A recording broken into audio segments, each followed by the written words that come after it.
박노야, 아버지가 사실 가난한 농부가 아니었다. 그게 무슨 말씀이세요? 300억! 이게 내 진짜 재산이야! 300억이요? 농사만 지으셨는데? 평생 너희를 속였지! 일부러 가난한 척했어. 왜? 그런 거짓말을 하셨어요. 너희가 어떤 생각을 갖고 행동하는지 보고 싶었다. 생각이요? 행동이요? 그게 무슨 말씀이세요? 결과는 완전히 실망이었어. 그래서 나는 결정했다. 결정이요? 무슨 결정이요? 오늘 사연 시작하기 전에 무료 버튼인 구독과 좋아요 꼭 눌러주세요. 그러면 여러분들에게 복이 찾아올 거예요. 경상북도의 한적한 농촌 마을. 아침 햇살이 논두렁을 비추는 이른 시간부터 박노인은 밭으로 향했습니다. 75살의 나이에도 불구하고 매일같이 흙을 만지며 살아가는 게 그의 일상이었어요. 허리는 많이 굽었지만 손놀림만큼은 여전히 능숙했습니다. 새벽 공기는 맑았고 이슬 맺힌 풀잎들이 햇살에 반짝이고 있었어요. 오늘도 또 잡초가 이렇게 많이 났네. 박노인은 혼자 중얼거리며 호미를 들었어요. 비록 몸은 예전 같지 않았지만 평생 흙을 벗삼아 살아온 농부로서의 자부심만큼은 여전했습니다.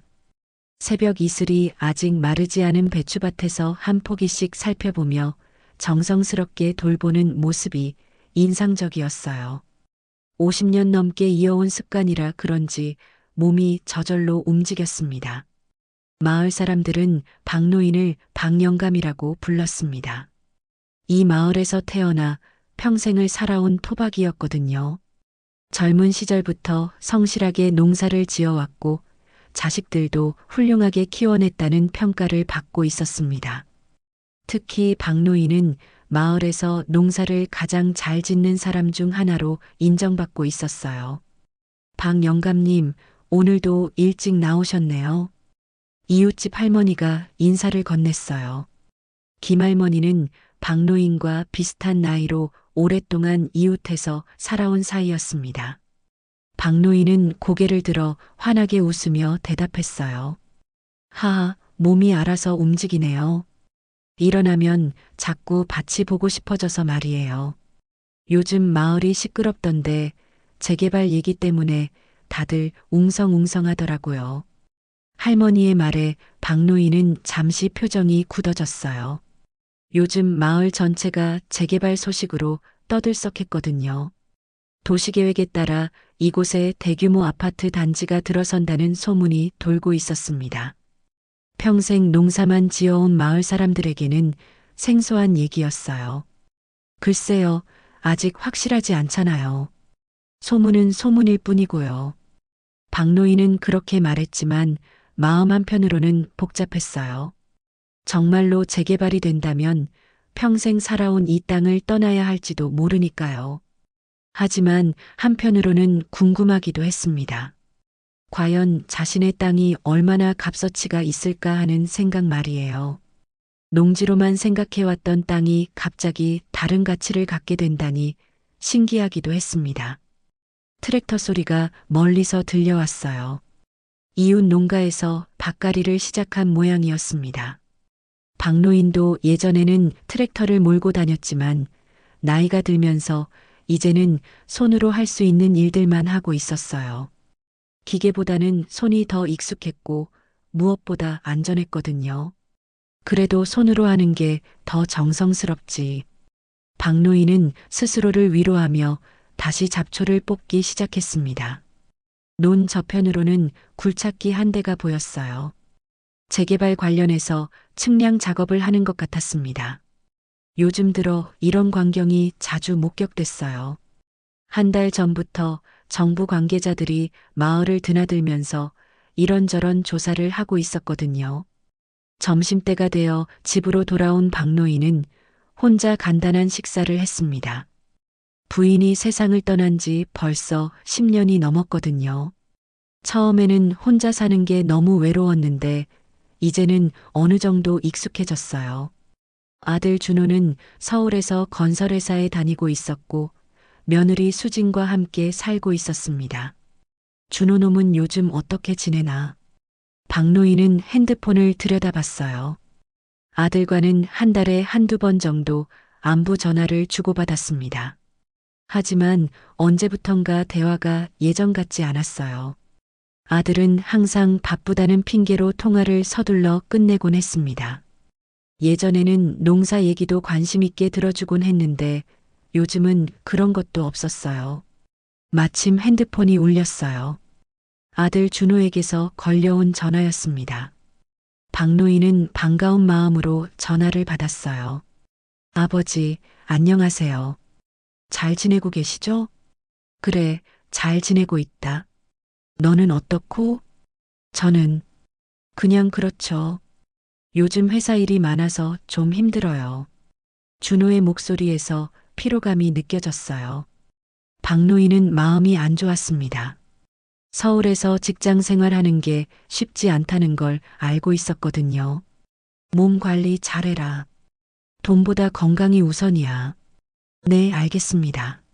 아버지도 몸 조심하시고요. 그런데 요즘 마을에 재개발 얘기가 나온다던데 사실인가요? 아들의 질문에 박노인은 잠시 망설였어요. 아직 확실하지 않은 일이었거든요. 하지만 준호가 관심을 보이는 것 같아 솔직하게 말했습니다. 아직 정확하지 않아. 소문만 무성하고 말이야. 정부에서 사람들이 와서 이런저런 조사는 하고 있긴 하더라고. 그래도 혹시 모르니까 관련 서류들은 잘 보관해 두세요. 나중에 필요할 수도 있거든요. 알겠다, 알겠어. 전화를 끊고 나서 박노인은 깊은 생각에 빠졌어요. 아들이 재개발에 관심을 보이는 것 같았는데 혹시 돈 때문이 아닐까 하는 생각이 들었습니다. 물론 아들도 서울에서 살기 힘들다는 건 알고 있었어요. 아파트 대출에 아이들 교육비까지 부담이 만만치 않을 테니까요. 하지만 아버지로서는 조금 서운한 마음도 들었습니다. 오후에 박노인은 논두렁을 따라 산책을 했어요. 평생 일궈온 이 땅들을 바라보니 감회가 새로웠습니다. 어린 시절부터 뛰어놀던 곳이고 청춘을 바쳐 농사를 지었던 곳이기도 했어요. 아들 준호도 어렸을 때는 이곳에서 뛰어놀곤 했는데 이제는 1년에 한두 번 얼굴 보기도 어려워졌습니다. 세상이 많이 변했지. 박노인은 중얼거리며 고개를 저었어요. 예전에는 농사가 천하지대본이라고 여겨졌는데 이제는 젊은 사람들이 모두 도시로 떠나가고 있었습니다. 농촌은 점점 고령화되어 가고 빈집들도 늘어나고 있었어요. 마을의 젊은 사람들이라고는 몇 명 안 남았습니다. 저녁이 되어 집으로 돌아온 박노인은 텔레비전 뉴스를 봤습니다. 경제 소식에서 부동산 관련 내용이 나왔어요. 농지의 개발 가치에 대한 얘기였습니다. 요즘 들어 이런 뉴스가 자주 나오는 것 같았어요. 요즘 농지도 개발되면 값이 많이 오른다는구나. 박노인은 관심 있게 뉴스를 지켜봤어요. 자신의 땅도 혹시 그런 가치가 있을까 궁금했거든요. 하지만 돈보다는 평생 일궈온 터전을 잃는다는 게 더 아쉬웠습니다. 이 땅에는 너무 많은 추억이 담겨 있었거든요. 밤이 깊어가고 박노인은 잠자리에 들었어요. 내일 또 새벽부터 밭에 나가야 했거든요. 하지만 쉽게 잠이 오지 않았습니다. 재개발 얘기가 자꾸 머릿속을 맴돌았어요. 정말로 이런 변화가 찾아온다면 자신의 삶은 어떻게 달라질까요? 창밖으로 별이 총총히 떠 있었어요. 도시에서는 볼 수 없는 맑은 밤하늘이었습니다. 박노인은 그 별들을 바라보며 생각했어요. 아들이 어렸을 때 함께 별을 보던 추억이 떠올랐습니다. 준호야, 아버지가 너한테 뭘 남겨줄 수 있을까? 한 달 후 마을에 큰 변화가 찾아왔습니다. 시청에서 공무원들이 와서 마을회관의 모든 주민들을 불러 모았어요. 박노인도 다른 마을 사람들과 함께 회관으로 향했습니다. 분위기가 심상치 않았거든요. 여러분, 오늘 중요한 발표가 있겠습니다. 시청 개발과장이 단상에 올라서며 말했어요. 마을 사람들은 모두 긴장한 표정으로 앉아 있었습니다. 박노인도 마음이 두근거렸어요. 이번에 우리 마을이 신도시 개발지구로 최종 확정되었습니다. 과장의 말에 마을회관이 술렁거렸어요. 그동안 소문으로만 들어왔던 재개발이 정말로 현실이 된 거였습니다. 보상금 지급 기준은 공시지가를 바탕으로 산정됩니다. 자세한 내용은 개별 통지를 통해 안내해 드리겠습니다. 박노인은 귀를 기울여 들었어요. 보상금이라는 말이 생소했지만 마을 사람들의 반응을 보니 상당한 금액인 것 같았습니다. 회의가 끝나고 박노인은 집으로 돌아왔어요. 마음이 복잡했습니다. 기쁜 마음과 아쉬운 마음이 동시에 들었거든요. 평생 살아온 터전을 떠나야 한다는 건 쉬운 일이 아니었어요. 며칠 후 시청에서 박노인에게 공문이 도착했습니다. 보상금 산정 내역서였어요. 박노인은 떨리는 손으로 봉투를 뜯었습니다. 이게 얼마라고? 박노인은 눈을 비비고 다시 봤어요.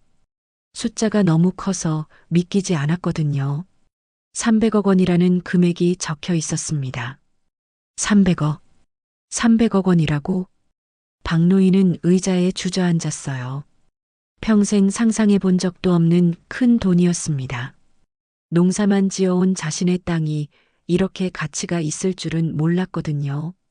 서류를 자세히 읽어보니 박노인의 땅이 신도시 중심가에 해당한다고 나와 있었어요.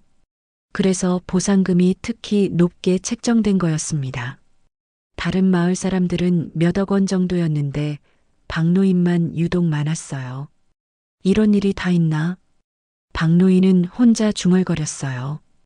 갑자기 떠오른 생각이 아들 준호였습니다. 서울에서 힘들게 살고 있는 아들에게 이 소식을 알려줘야겠다고 생각했어요. 하지만 박노인은 바로 전화하지 않았습니다. 신중하게 생각해보고 싶었거든요. 이렇게 큰 돈을 갑자기 얻게 되면 가족 관계가 어떻게 변할까 걱정됐어요. 다음 날 아침 박노인은 평소처럼 밭에 나갔습니다.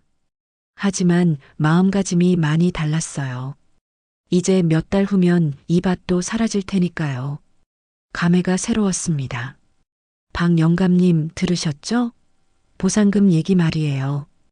이웃집 할머니가 다가와서 말했어요. 온 마을이 보상금 얘기로 시끌벅적했습니다. 네, 들었어요. 정말 놀랐습니다. 박 영감님 땅이 제일 많이 나온다면서요? 부럽네요. 할머니의 말에 박노인은 당황했어요. 벌써 소문이 났나 봤습니다. 아직 정확하지 않아요. 서류상으로만 그렇고, 그래도 대단한 거죠. 평생 농사만 지어오셨는데 이런 횡재가 있을 줄 누가 알았겠어요. 박노인은 복잡한 심경이었어요. 사람들이 부러워하긴 하지만 정작 자신은 마냥 기쁘지만은 않았거든요. 점심시간에 박노인은 집에서 혼자 밥을 먹고 있었는데 핸드폰이 울렸어요. 아들 준호에게서 온 전화였습니다. 아버지, 안녕하세요. 그래, 준호야. 아버지, 마을 재개발 확정됐다던데 정말인가요? 준호의 목소리에서 기대감이 느껴졌어요. 벌써 소식을 들었나 봤습니다. 그렇다. 며칠 전에 공문이 왔어. 와, 정말이요? 그럼 보상금은 얼마나 나와요? 아들의 직접적인 질문에 박노인은 잠시 망설였어요. 아직 정확하지 않아. 서류상으로만 나와 있고 대략적으로라도 얼마 정도인지 알 수 있을까요? 글쎄, 좀 많이 나오는 것 같긴 하더라고. 박노인은 구체적인 금액을 말하지 않았어요. 아들의 반응을 보고 싶었거든요. 아버지, 정말 대단하세요. 평생 고생하신 보람이 있네요. 준호는 흥분한 목소리로 말했어요. 그런데 아버지, 그 돈으로 뭘 하실 계획이세요? 아직 생각해보지 않았어. 갑자기 생긴 일이라. 서울로 오셔서 저희랑 같이 사시는 건 어때요? 좋은 집도 구할 수 있을 것 같은데요. 아들의 제안에 박노인은 조금 놀랐어요. 평소에는 바쁘다고 전화도 빨리 끊던 아들이 갑자기 관심을 보이니까 어색했습니다. 글쎄, 아직 확정된 것도 아니고. 아버지, 혹시 시간 되시면 서울로 한번 올라오세요. 직접 뵙고 얘기하면 좋을 것 같아요. 그래도 될까? 물론이죠. 언제든 환영입니다. 전화를 끊고 나서 박노인은 깊은 생각에 빠졌어요. 아들이 갑자기 적극적으로 나오는 게 조금 이상했습니다. 혹시 돈 때문은 아닐까 하는 생각이 들었어요. 하지만 한편으로는 기뻤습니다. 오랜만에 아들이 자신에게 관심을 보이니까 말이에요. 설령 돈 때문이라고 해도 가족이 함께 시간을 보낼 수 있다면 나쁘지 않다고 생각했어요. 저녁에 박노인은 보상금 서류를 다시 꺼내서 봤습니다. 300억 원이라는 숫자가 여전히 믿기지 않았어요. 이 돈으로 무엇을 할 수 있을까 생각해 봤습니다. 가장 먼저 떠오른 건 아들 준호였어요.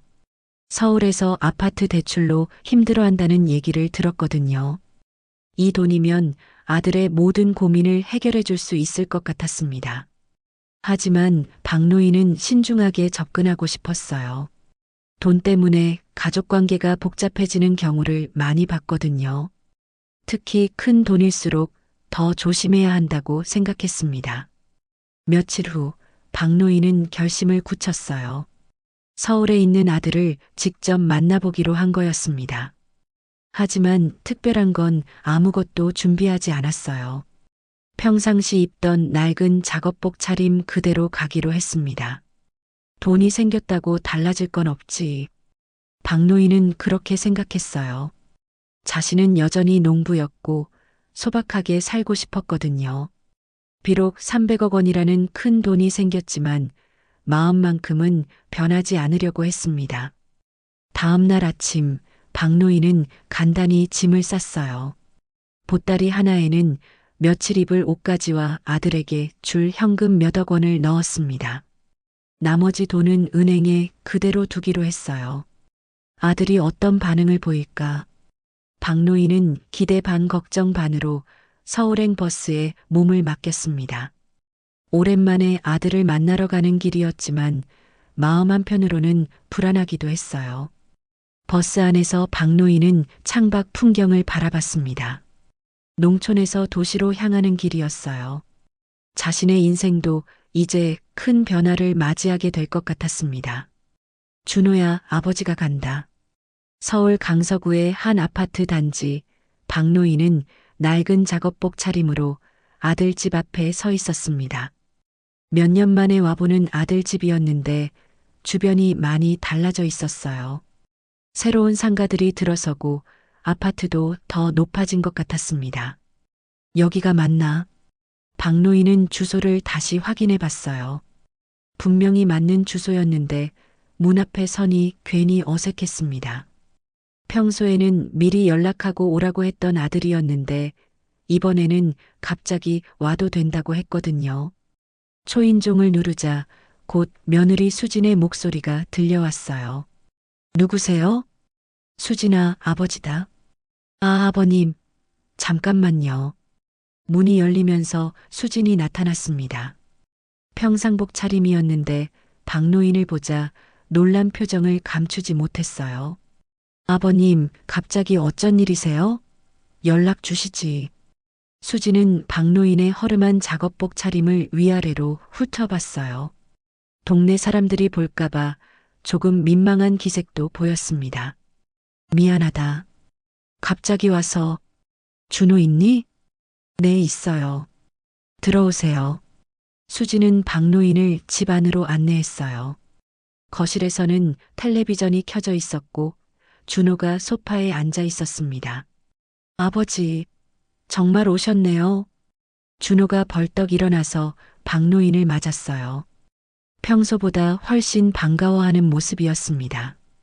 그래, 왔다. 아버지, 앉으세요. 수진아, 차 좀 끓여줘. 네, 알겠어요. 수지는 부엌으로 향했지만 표정이 어딘가 어색했어요. 갑작스러운 박노인의 방문에 당황한 것 같았습니다. 아버지, 정말 오랜만이에요. 그런데 옷이 혹시 급하게 오신 건가요? 준호는 아버지의 작업복 차림을 보며 조심스럽게 물어봤어요. 응, 별일 아니야. 평상시에 입던 옷이니까 편하더라고. 박노인은 담담하게 답했습니다. 하지만 아들과 며느리의 반응을 보니 조금 민망하기도 했어요. 거실은 깔끔하게 정리되어 있었지만 그리 넓지는 않았어요. 중형 아파트 정도 되는 것 같았습니다. 박노인은 주변을 둘러보며 아들 가족의 생활을 짐작해 봤어요. 준호야, 요즘 어떻게 지내냐? 네, 그냥 그렇죠. 회사 일이 좀 바쁘긴 한데. 그것보다 아버지, 재개발 얘기는 어떻게 됐어요? 준호는 바로 본론으로 들어갔어요. 박노인은 조금 놀랐습니다. 인사도 제대로 나누기 전에 돈 얘기부터 하다니요. 아, 그거 말이냐? 확정됐어. 정말요? 그럼 보상금은? 준호의 눈이 반짝였어요. 기대감으로 가득한 표이였습니다. 수진이 차를 가져오면서 대화에 끼어들었어요. 아버님, 정말 축하드려요. 평생 고생하신 보람이 있네요. 고맙다. 박노인은 수진의 말에 간단히 답했지만 뭔가 어색한 느낌이 들었어요. 평소에 그렇게 관심 없어 하던 사람들이 갑자기 적극적으로 나오니까 말이에요. 아버지, 구체적으로 얼마나 나와요? 준호가 다시 물어봤어요. 박노인은 잠시 망설이다가 작은 보따리를 꺼냈습니다. 이거 먼저 봐라. 보따리 안에서 두툼한 봉투가 나왔어요. 현금이 들어있는 봉투였습니다. 이게 뭐예요? 몇 억 정도 되는 돈이야. 우선 너희한테 주려고 가져왔어. 준호와 수지는 눈이 동그래졌어요. 봉투를 열어보니 정말로 현금이 가득 들어 있었습니다. 아버지, 이게 얼마예요? 한 5억 정도 될 거야. 준호는 말을 잇지 못했어요. 평생 보지 못한 큰 돈이었거든요. 수진도 마찬가지로 충격을 받은 표정이었습니다. 아버지, 정말 고맙습니다. 준호가 박노인의 손을 꼭 잡으며 말했어요. 눈시울이 붉어졌습니다. 우리가 얼마나 힘들었는지 아세요? 아파트 대출에 아이들 교육비까지. 정말 막막했거든요. 수진도 감격해하며 말했어요. 하지만 박노인은 뭔가 이상한 느낌이 들었습니다. 감동보다는 안도의 표정이 더 강해 보였거든요. 그런데 아버지, 전체 보상금은 얼마나 돼요? 준호가 조심스럽게 물어봤어요. 박노인은 잠시 생각하다가 답했습니다. 300억 정도 된다더라고. 300억이요? 준호와 수지는 기절할 것 같은 표정을 지었어요. 상상을 초월하는 금액이었거든요. 아버지, 정말이요? 농담 아니시죠? 농담할 일이 아니지. 박노인은 담담하게 답했지만 아들 부부의 반응을 보며 마음이 복잡해졌어요. 기뻐하는 건 좋은데 뭔가 자신보다는 돈에 더 관심이 있는 것 같았습니다. 와, 정말 대박이네요. 수진이 흥분해서 말했어요. 그럼 이제 더 좋은 집으로 이사할 수 있겠어요. 강남 쪽으로도 갈 수 있을 것 같은데요. 맞아요. 아이들 교육도 더 신경 쓸 수 있고. 준호도 덩달아 흥분했어요. 하지만 박노인은 점점 기분이 이상해졌습니다. 자신은 안중에도 없고 돈 얘기만 하고 있었거든요. 너희들, 아버지가 앞으로 어디서 살지는 관심 없냐? 박노인이 조용히 물어봤어요. 준호와 수지는 잠시 말을 멈췄습니다. 아, 물론 걱정돼요. 아버지도 서울로 오시는 게 어떨까요? 준호가 말했지만 그다지 진심 어린 것 같지는 않았어요. 그런데 300억이면 아버지 혼자 쓰시기에는 너무 많지 않나요? 수진이 조심스럽게 말했어요. 박노인은 며느리의 말에 조금 놀랐습니다. 무슨 뜻이냐? 아니에요, 그냥. 아버님 혼자서 그렇게 많은 돈을 관리하시기 어려우실 것 같아서요. 수진의 말에 박노인은 서서히 화가 나기 시작했어요. 자신을 무시하는 것 같았거든요. 내가 돈 관리를 못할 것 같다는 얘기냐? 그런 뜻이 아니에요, 아버님. 다만 뭐? 박노인의 목소리가 높아졌어요. 준호가 당황해서 중재에 나섰습니다. 아버지, 수진이가 잘못 말한 거예요. 걱정되어서 그런 거니까 이해해 주세요. 하지만 박노인은 이미 기분이 상한 상태였어요. 며칠 전까지만 해도 연락도 잘 안 하던 사람들이 갑자기 이렇게 나오니까 실망스러웠습니다. 아버지, 화내지 마세요. 우리가 잘못 생각했어요. 준호가 달래보려 했지만 박노인의 표정은 굳어 있었어요. 내 돈이니까 내가 알아서 쓰겠다. 네, 당연하죠. 아버지 돈이니까요. 하지만 준호와 수진의 표정에서는 아쉬움이 역력했어요. 박노인은 그런 모습을 보며 마음이 더욱 복잡해졌습니다. 저녁 식사 시간이 되었는데도 분위기는 어색했어요. 수진이 정성스럽게 음식을 준비했지만 대화는 겉돌기만 했습니다. 아버지, 오늘 여기서 주무세요. 방 하나 비워드릴게요. 준호가 말했지만 박노인은 고개를 저었어요. 아니다. 호텔에서 자겠다. 호텔이요? 왜요? 그냥 그렇게 하고 싶어서. 박노인은 일어났어요. 더 이상 이 집에 있고 싶지 않았습니다. 다음 날 아침, 박노인은 호텔에서 일찍 일어났습니다. 밤새 잠을 제대로 이루지 못했거든요. 어제 아들 집에서 있었던 일이 계속 머릿속을 맴돌았어요. 그래도 가족이니까 다시 한번 기회를 주고 싶었습니다. 한 번 더 가봐야지. 박노인은 마음을 다잡고 아들 집으로 향했어요. 이번에는 좀 더 차분하게 대화해 보려고 했습니다. 현관벨을 누르자 수진이 문을 열었어요. 어제보다는 표정이 밝아 보였습니다. 아버님, 안녕하세요. 어서 들어오세요. 준호 있니? 네, 있어요. 아버님 오신다고 하니까 회사 휴가 냈어요. 거실에 들어가니 준호가 반갑게 맞아줬어요. 어제의 어색함을 풀려고 하는 것 같았습니다. 아버지, 잘 주무셨어요? 그래, 잘 잤다. 박노인은 소파에 앉으며 주변을 둘러봤어요. 어제보다 집안이 더 깔끔하게 정리되어 있었습니다. 분명히 자신을 위해 신경 쓴 것 같았어요. 아버지, 어제는 저희가 좀 성급했던 것 같아요. 죄송합니다. 준호가 진심 어린 표정으로 사과했어요. 박노인은 고개를 끄덕였습니다. 괜찮다.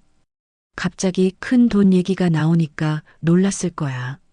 그래도 아버지 기분 상하게 해드려서 정말 미안해요. 수진도 옆에서 사과했어요. 하지만 박노인은 뭔가 어색함을 느꼈습니다. 너무 준비된 것 같은 느낌이었거든요. 아버지, 아침 드셨어요? 수진이가 아버지 좋아하시는 된장찌개 끓였어요. 그래, 고맙네. 박노인은 식탁에 앉았어요. 정말로 된장찌개가 준비되어 있었습니다.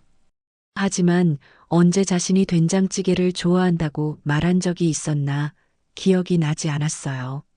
식사를 하면서 대화가 시작됐습니다. 처음에는 일상적인 얘기들이었어요. 아버지, 고향 날씨는 어때요? 요즘 따뜻해졌더라고. 농사철이 되니까.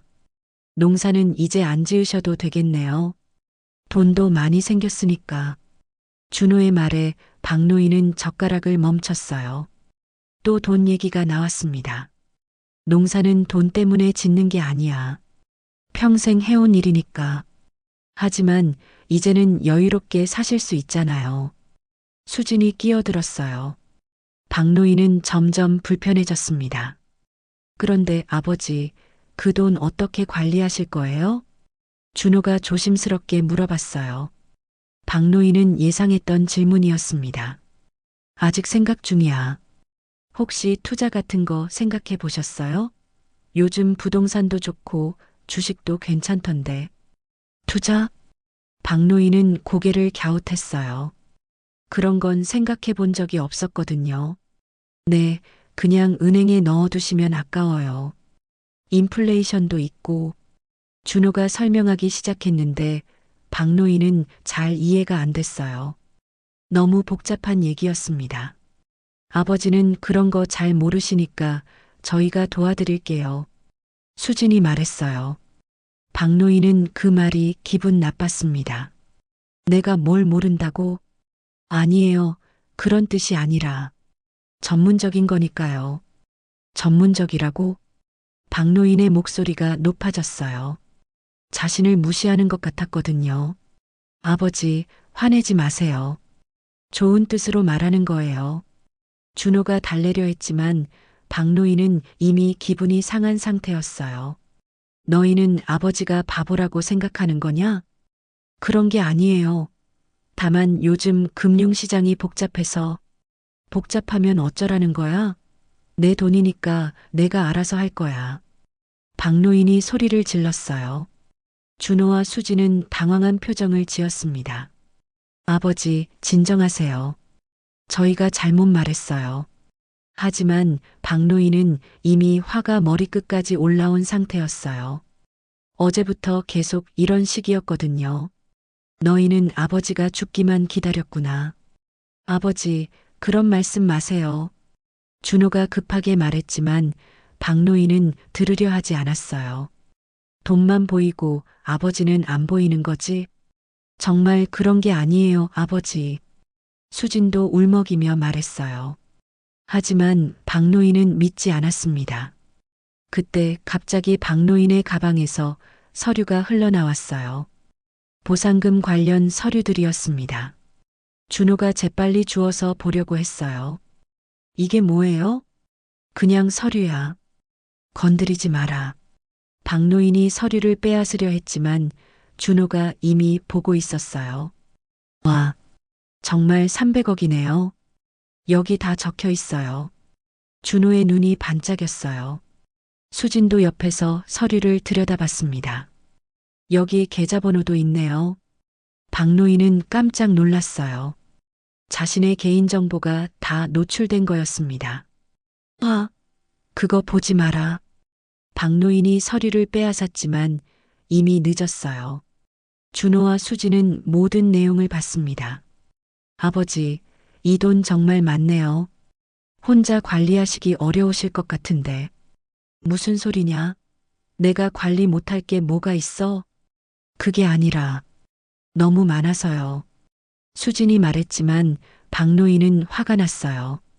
자신의 사생활을 몰래 들여다본 것 같아서 기분이 나빴습니다. 너희가 내 서류를 왜 봐? 아버지가 떨어뜨리셔서. 떨어뜨렸으면 주기만 하면 되지. 왜 내용을 봐?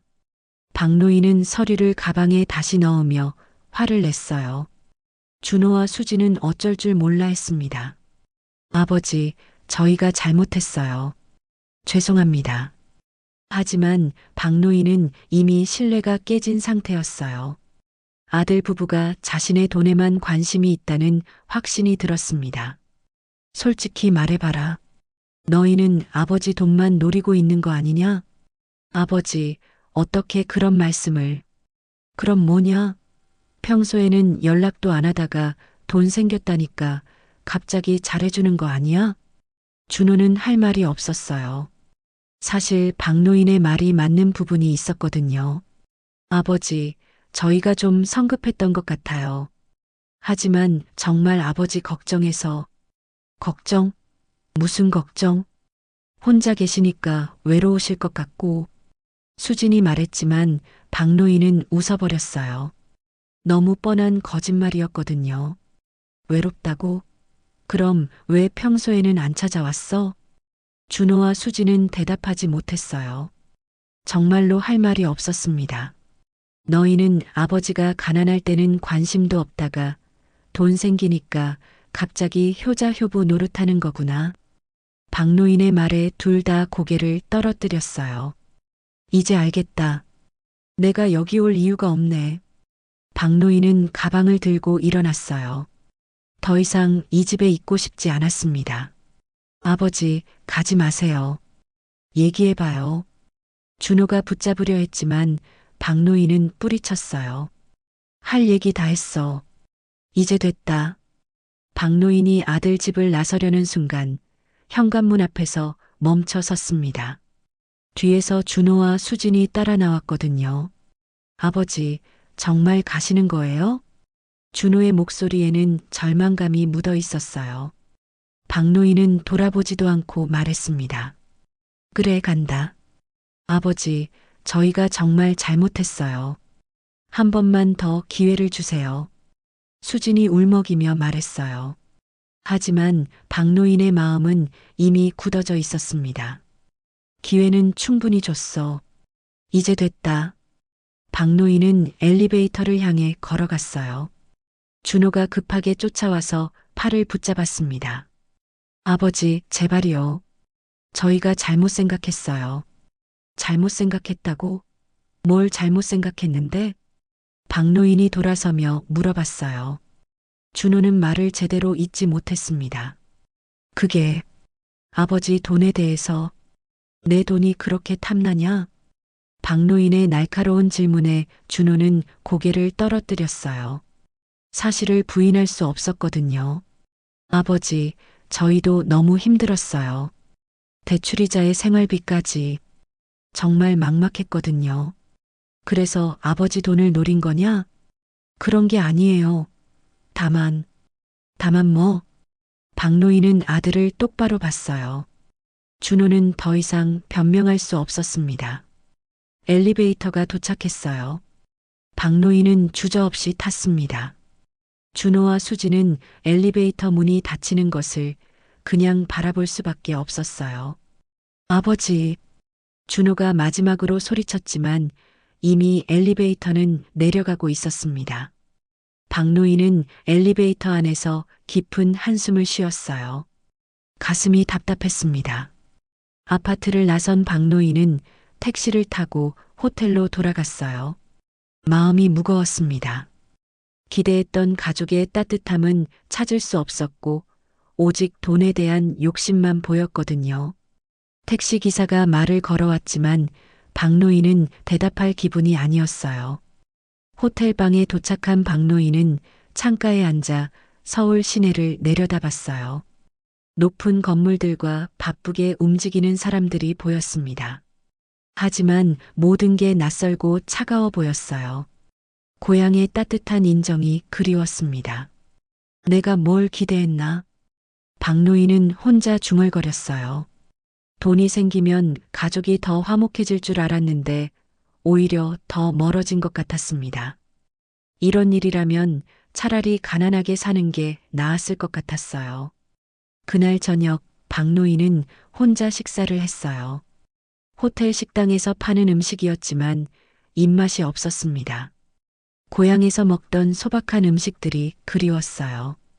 된장찌개에 김치, 그리고 텃밭에서 직접 기름 배추로 끓인 국물 맛이 생각났습니다. 식사를 마치고 방으로 돌아가는 길에 박노인의 핸드폰이 울렸어요. 준호에게서 온 전화였습니다. 받지 않으려다가 마지막으로 한 번만 더 들어보기로 했어요. 아버지, 안녕하세요. 뭐 하자는 거냐? 박노인의 목소리는 차가웠어요. 아버지, 낮에 정말 죄송했어요. 저희가 너무 성급했던 것 같아요. 이제 와서 사과해봐야 소용없어. 아버지, 한 번만 더 기회를 주세요. 정말 달라질게요. 준호의 목소리에는 간절함이 느껴졌어요.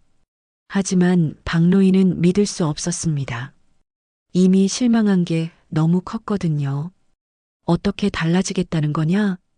아버지 돈에 대해서는 더 이상 말하지 않을게요. 그냥 가족으로서. 가족? 박노인은 쓴웃음을 지었어요. 가족이라는 게 돈 생겼을 때만 생각나는 거냐? 아버지, 그런 게 아니에요. 그럼 뭐냐? 평소에는 한 달에 한 번 전화하기도 귀찮아하던 주제에 준호는 할 말이 없었어요. 박노인의 말이 맞았거든요. 정말로 평소에는 안부 인사도 제대로 하지 않았었습니다. 아버지, 저희가 정말 잘못했어요. 용서해 주세요. 용서? 박노인은 창밖을 바라보며 말했어요. 용서는 할 수 있어. 하지만 믿음은 다른 문제야. 아버지, 너희가 아버지를 어떻게 생각하는지 이제 알겠다. 돈을 가진 노인, 그것뿐이지. 그런 게 아니에요. 준호가 급하게 말했지만 박노인은 듣지 않았어요. 이미 마음의 문을 닫아버린 상태였습니다. 됐다. 이제 그만하자. 박노인은 전화를 끊어버렸어요. 더 이상 들을 말이 없었습니다. 핸드폰을 침대 위에 던져놓고 깊은 한숨을 쉬었어요. 그날 밤 박노인은 잠을 이루지 못했어요. 계속 생각이 났습니다. 아들이 어렸을 때는 참 순수했는데 언제부터 이렇게 변한 걸까요? 돈이 사람을 이렇게 변하게 만드는 건가요? 다음 날 아침 박노인은 결심을 했어요. 서울에 더 이상 있을 이유가 없다고 생각했습니다. 고향으로 돌아가기로 했어요. 이곳에서는 진정한 가족의 정을 느낄 수 없을 것 같았습니다. 짐을 싸면서 박노인은 어제 준 돈 생각이 났습니다. 5억 원이나 되는 돈을 그냥 두고 갈 수는 없었어요. 하지만 직접 가서 가져오기는 싫었습니다. 다시 그 집에 가면 또 불쾌한 일이 생길 것 같았거든요. 박노인은 준호에게 전화를 걸었어요. 어제 준 돈 반납해라. 아버지, 갑자기 왜요? 필요 없어. 반납하라고. 아버지, 저희가 뭘 잘못했는지 말씀해 주세요. 고치겠어요. 고칠 게 있나? 너희 본성인데. 박노인의 차가운 말에 준호는 당황했어요. 아버지, 돈은 안 받을게요. 그러니까 다시 만나요. 돈을 안 받겠다고? 박노인은 조금 놀랐어요. 예상과 다른 반응이었거든요. 네, 정말이에요. 아버지께서 그렇게 생각하신다면 안 받겠어요. 정말이냐? 네, 정말이에요. 대신 아버지와의 관계를 회복하고 싶어요. 준호의 말에 박노인은 잠시 망설였어요. 혹시 진심일까 싶었거든요. 하지만 곧 고개를 저었습니다. 그럼 그 돈으로 뭘 할 거냐? 아버지께 다시 드릴게요. 아니다. 그냥 기부해라. 기부요? 그래, 어려운 사람들 도와주라고. 박노인의 말에 준호는 깜짝 놀랐어요. 아버지, 정말이세요? 정말이다. 그게 돈의 올바른 쓰임새야. 하지만 그런 큰 돈을. 큰 돈? 내가 볼 때는 작은 돈이야. 박노인의 말에 준호는 말을 잇지 못했어요. 아버지가 정말로 큰 부자가 되었다는 걸 실감했습니다. 알겠습니다. 아버지 뜻대로 하겠어요. 그래, 그렇게 해라. 박노인은 전화를 끊고 나서 조금 후회했어요. 너무 성급하게 판단한 건 아닐까 싶었거든요. 하지만 이미 마음의 상처가 너무 깊었어요. 하지만 이미 내린 결정이었어요. 박노인은 짐을 챙겨서 호텔을 나섰습니다. 고향으로 돌아갈 시간이었어요. 로비에서 체크아웃을 하면서도 마음은 복잡했습니다. 버스터미널로 가는 택시 안에서 박노인은 생각에 잠겼어요. 300억이라는 큰 돈을 얻었지만 정작 소중한 것은 잃은 것 같았습니다. 가족의 진심을 확인하려 했지만 오히려 실망만 키운 셈이었어요. 돈이 뭔 대수라고. 박노인은 창밖을 바라보며 중얼거렸어요. 곧 고향의 흙냄새가 그리워졌습니다. 그곳에는 적어도 돈 때문에 변하지 않는 사람들이 있을 테니까요. 고향으로 돌아온 박노인은 버스에서 내려 깊은 숨을 들이마셨어요. 서울의 매연 냄새와는 달리 고향의 공기는 맑고 상쾌했습니다. 하지만 마음만큼은 무겁기만 했어요. 박 영감님, 어서 오셨네요. 마을 입구에서 이웃 할머니가 반갑게 인사했어요. 박노인은 억지로 미소를 지으며 고개를 끄덕였습니다. 네, 왔습니다. 서울 다녀오시느라 고생 많으셨어요. 아드님 잘 만나고 오셨죠? 할머니의 질문에 박노인은 잠시 말을 잇지 못했어요. 뭐라고 대답해야 할지 모르겠더라고요. 그냥 다녀왔습니다. 박노인은 간단히 답하고 집으로 향했어요. 며칠 만에 보는 자신의 집이 낡아 보였지만 그래도 마음이 편했습니다. 집에 들어가서 짐을 풀면서 박노인은 깊은 생각에 빠졌어요. 서울에서 있었던 일들이 꿈같이 느껴졌습니다. 정말로 자신의 아들이 그런 모습을 보인 게 맞을까요? 돈이 사람을 이렇게 변하게 만드는구나. 박노인은 혼자 중얼거렸어요. 평생 농사만 지어온 자신에게는 이해하기 어려운 일이었습니다. 저녁이 되어 박노인은 혼자 밥을 차렸어요. 된장찌개에 김치, 그리고 밑반찬 몇 가지. 소박한 저녁 식사였지만 서울에서 먹었던 어떤 음식보다 맛있었어요. 식사를 마치고 텔레비전을 켰는데 뉴스가 나오고 있었습니다. 경제 소식에서 부동산 관련 내용이 나왔어요. 요즘 전국적으로 재개발이 활발하다는 내용이었습니다. 재개발 때문에 가족이 갈라지는 경우도 많다고 하더라고. 뉴스를 보면서 박노인은 자신만 그런 게 아니라는 걸 알았어요. 갑작스러운 거액이 생기면서 가족 간의 갈등이 생기는 경우가 많다고 했습니다. 며칠 후 박노인은 다시 평상시의 일상으로 돌아갔어요. 아침 일찍 일어나서 밭에 나가고 저녁에는 텔레비전을 보며 시간을 보냈습니다. 하지만 예전 같지 않았어요. 마음 한편이 계속 허전했거든요. 특히 밤이 되면 더욱 그랬습니다. 혼자 있는 시간이 길어지면서 자꾸 생각이 많아졌어요. 아들과의 관계, 그리고 300억이라는 거대한 돈에 대한 고민들이 머릿속을 맴돌았습니다. 일주일 후 박노인은 중요한 결심을 했어요. 이 돈을 어떻게 써야 할지 진지하게 생각해 보기로 한 거였습니다. 단순히 혼자 가지고 있기에는 너무 큰 돈이었거든요. 내가 이 돈을 가지고 있을 이유가 있나? 박노인은 창밖을 바라보며 자문해 봤어요. 평생 소박하게 살아온 자신에게는 300억 원이 필요하지 않았습니다. 그때 마을에서 들려오는 소식이 귀에 들어왔어요. 이웃집 할아버지가 병원비가 없어서 치료를 못 받고 있다는 얘기였습니다. 또 다른 집은 손자 대학 등록금 때문에 고민이라고 했어요. 내 주변에 도움이 필요한 사람들이 이렇게 많구나. 박노인은 새삼 깨달았어요. 자신은 거액의 돈을 가지고 있으면서도 정작 의미 있게 쓰지 못하고 있었거든요.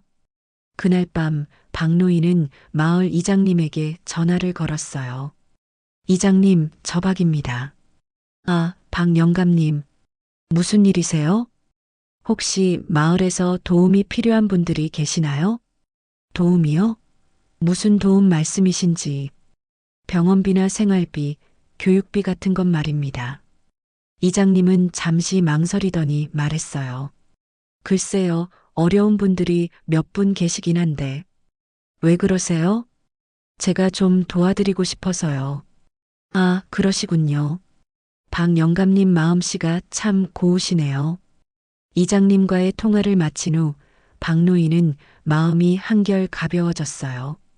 돈을 의미 있게 쓸 방법을 찾은 것 같았거든요.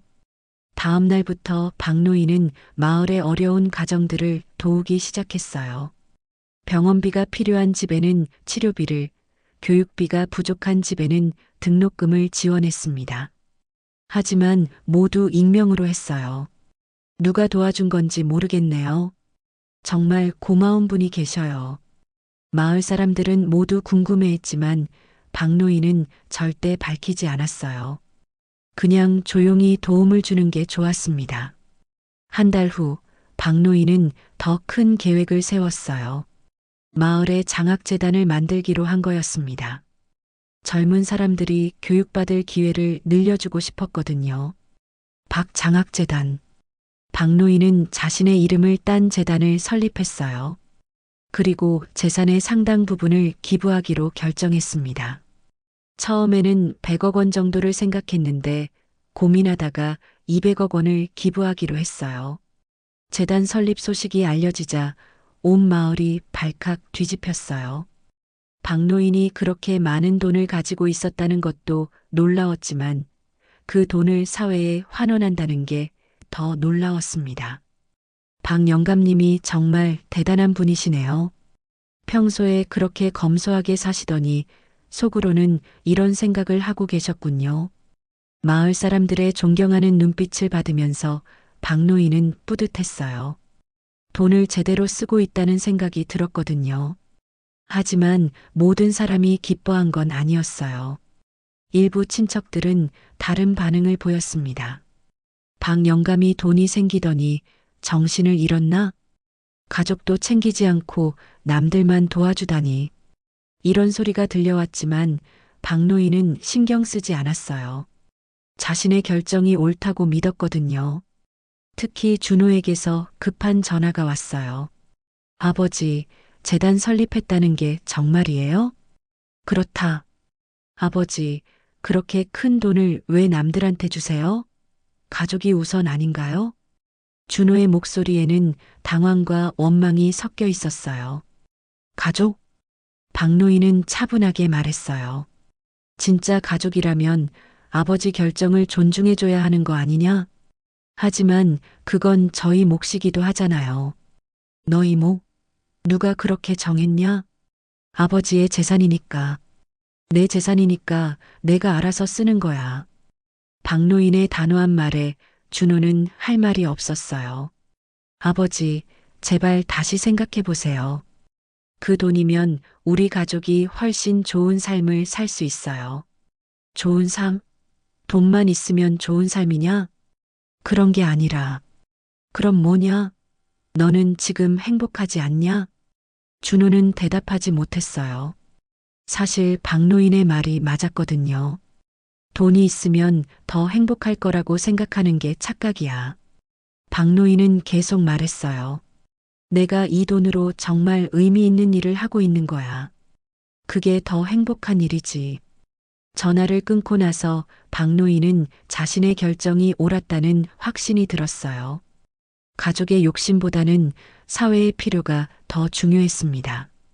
며칠 후 박노인은 재단 사무실을 방문했어요. 이미 여러 학생들이 장학금을 신청했고 선발 과정이 진행되고 있었습니다. 정말 좋은 일 하고 계시네요. 재단 직원이 말했어요. 이런 분이 계셔서 우리 지역 젊은이들이 큰 도움을 받을 것 같아요. 박노인은 그 말을 듣고 마음이 따뜻해졌어요. 300억이라는 돈이 비로소 제대로 된 가치를 찾은 것 같았습니다. 박노인의 장학재단 설립 소식이 지역신문에 실렸어요.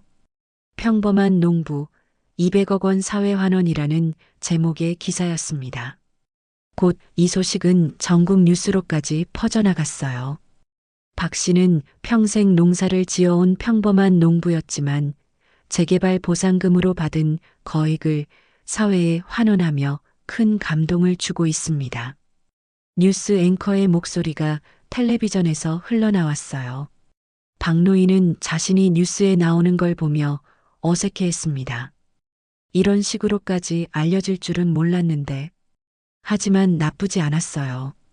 더 많은 사람들이 자신의 뜻을 알게 되었으니까요. 며칠 후 박노인에게 예상치 못한 방문객이 찾아왔어요. 바로 아들 준호와 며느리 수진이었습니다. 뉴스를 보고 급하게 내려온 것 같았어요. 두 사람 모두 여행용 가방을 들고 있었습니다. 아버지, 준호가 집 안으로 들어서며 소리쳤어요. 얼굴이 상기되어 있었습니다. 왔구나. 박노인은 담담하게 인사했어요. 이미 예상했던 일이었거든요. 아버지, 이게 정말이에요? 200억을 기부했다는 게? 그렇다. 아버지, 어떻게 이런 일을? 수진이 말을 잇지 못했어요. 충격이 너무 컸거든요. 뉴스에서 봤지만 직접 확인하고 싶었던 모양이었어요. 왜 우리한테는 상의도 안 하고 그런 결정을 하셨어요? 준호가 따지듯 물어봤어요. 박노인은 고개를 저었습니다. 상해? 내 돈인데 왜 상의해야 하냐? 가족이잖아요. 가족이라면 아버지 결정을 존중해줘야 하는 거 아니냐? 박노인의 말에 준호는 할 말이 없었어요. 하지만 포기할 수 없었습니다. 아버지, 아직 늦지 않았어요. 기부를 취소하고. 취소? 박노인이 준호를 똑바로 봤어요. 왜 취소해야 하냐? 그 돈이면 우리 가족이 훨씬 좋은 삶을 살 수 있어요. 아이들 교육도 더 잘 시킬 수 있고. 그래서 가족한테 써주세요. 준호의 간절한 목소리에 박노인은 깊은 한숨을 쉬었어요. 준호야, 너는 아직도 모르겠구나. 뭘 모른다는 거예요? 돈이 전부가 아니라는 걸 말이야. 박노인은 거실 소파에 앉으며 계속 말했어요. 내가 그 돈을 너희한테 줬다면 정말 행복했을까? 당연하죠. 빚도 갚고 더 좋은 집으로 이사도 가고. 그 다음에는? 박노인의 질문에 준호는 잠시 멈췄어요. 그 다음에는 뭐?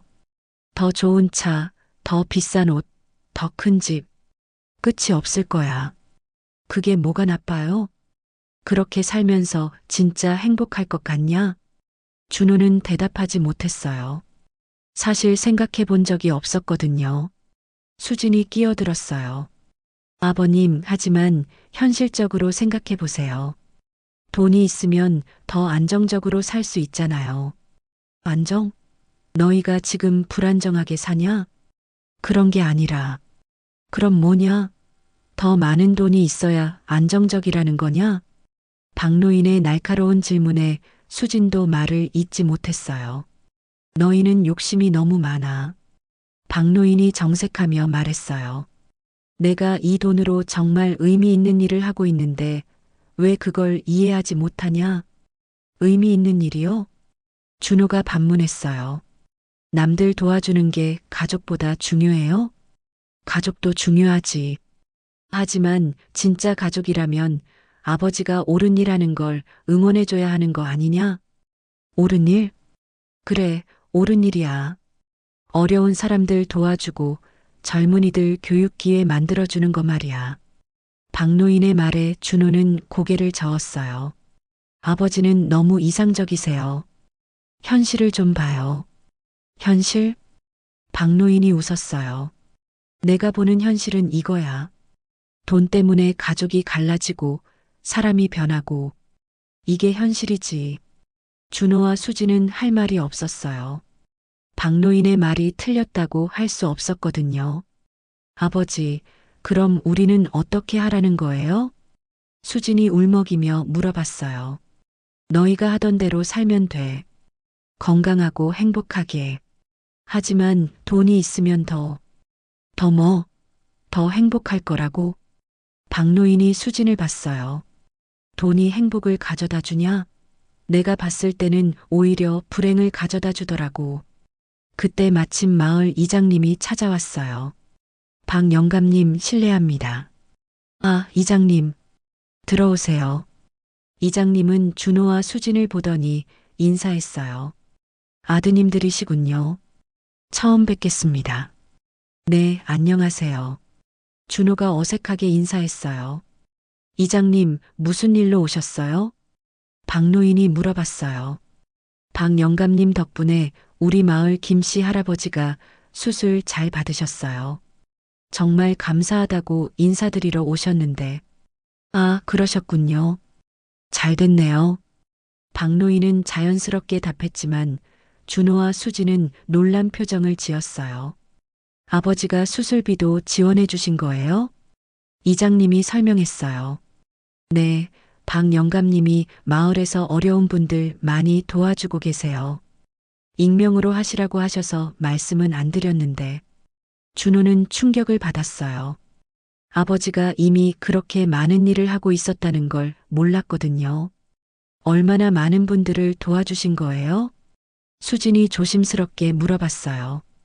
글쎄요, 10가족은 넘을 거예요. 병원비, 생활비, 교육비. 정말 많은 도움을 주셨어요. 이장님의 말에 준호는 아무 말도 할 수 없었어요. 그분들이 얼마나 감사해 하시는지 몰라요. 박 영감님 덕분에 새 삶을 살게 됐다고 하시더라고요. 특히 젊은 친구들이 좋아해요. 장학금 받아서 대학 다닐 수 있게 됐다고 하면서 눈물 흘리더라고요. 이장님의 추가 설명에 준호와 수지는 더욱 할 말이 없어졌어요. 이장님이 가고 나서 거실은 조용해졌어요.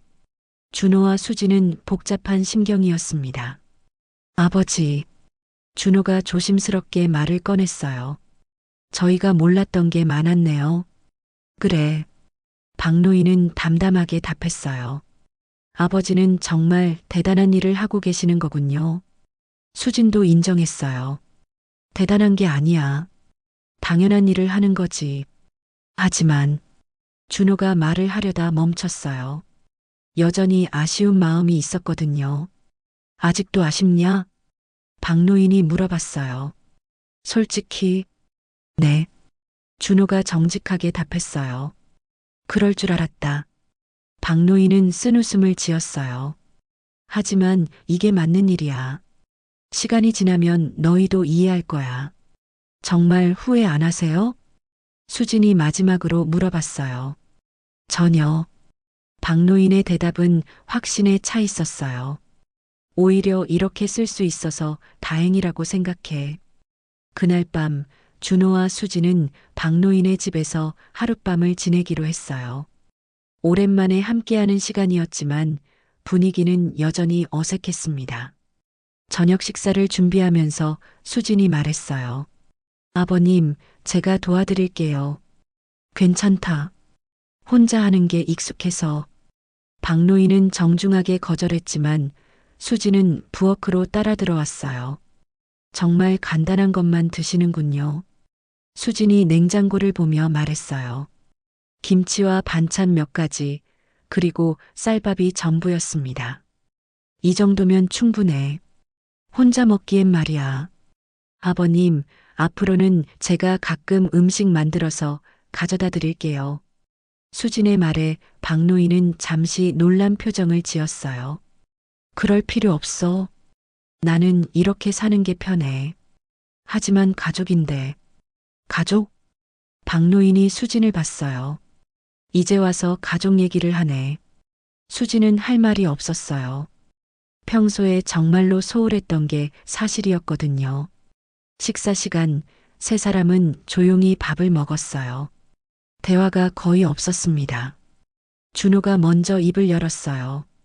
아버지, 정말 마음 바꿀 생각 없으세요? 무슨 말이냐? 기부 말이에요. 아직 일부는 남아있지 않나요? 박노인은 젓가락을 내려놓고 아들을 봤어요. 아직도 그런 생각을 하고 있구나. 아버지, 저희도 아버지 자식인데. 자식? 박노인의 목소리가 차가워졌어요.